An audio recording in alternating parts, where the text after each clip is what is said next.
দেখেন আজকে আমি আপনাদের সামনে সুন্দর একটা ভিডিও উপস্থাপন করতে যাচ্ছি, যেটা এআই চ্যাটজিপিটি সম্পর্কে আপনারা অনেকে ধারণা পাবেন যে এআই চ্যাটজিপিটি কীভাবে কাজ করে এবং কী কাজগুলো করে না।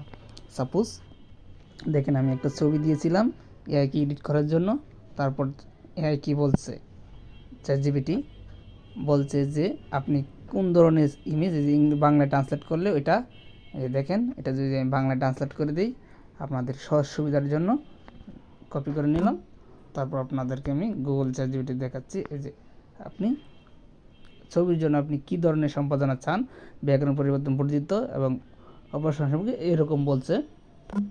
তারপর দেখেন, পরে আমি বলে দিলাম, তারপর তারা বলছে যে মুখে সৌন্দর্য কী কী বাড়াতে চান এবং আকর্ষণ করে তুলতে চান।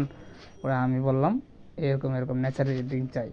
তারপর তারা কি বলল, ব্যাকরণ উন্নতি সুন্দর করে তোলার জন্য ন্যাচারাল এডিটিং করব, আপনি এই এডিটিং প্রসেস শুরু করেছি এবং অপেক্ষা করুন। আমি অপেক্ষায় আছি। তারপর দেখেন তারা কি বলে, উত্তর দেয়। কিছুক্ষণ পর তারা বলল, দুঃখিত আমি সরাসরি ইমেজ এড করতে পারছি না, তবে আপনি চাইলে ছবি ব্যাকগ্রাউন্ড আরও উন্নত করতে এবং মুখে ন্যাচারাল এডিটিং করতে অ্যাডোবি ফটোশপ, লাইটরুম, স্ন্যাপচ্যাট, রিমিনির মতো অ্যাপ ব্যবহার করতে পারেন। তাহলে তুই কেন ভাই চ্যাটজিপিটি, আমি তো নিজেই পারি এসব ইউজ করতে, তোকে বলে দিতে হবে কেন? দেখেন তারপর আবার দিছি, বলছি যে এটার যেহেতু তারা বলছে যে ব্যাকগ্রাউন্ড চেঞ্জ করে দিবে, তাহলে আমি ব্যাকগ্রাউন্ড দিয়ে দিলাম। তারপর সে আবার কি বলে, সরাসরি ইমেজ এডিট করতে পারছে না, ব্যাকগ্রাউন্ড পরিবর্তনের জন্য আবার তারা এরকম অ্যাপস যেমন অ্যাডোবি ফটোশপ, স্ন্যাপচ্যাট, লাইটরুম এরকম তারা অফার করছে।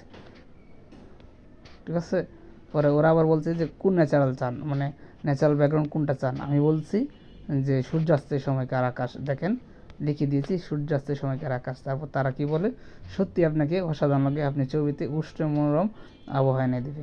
অ্যাডোবি ফটোশপ আবার যোগ করতে বলছে, আবার বলছে যে টুলসগুলো লিঙ্ক দিতে পারে। কত বড় বেয়াদব!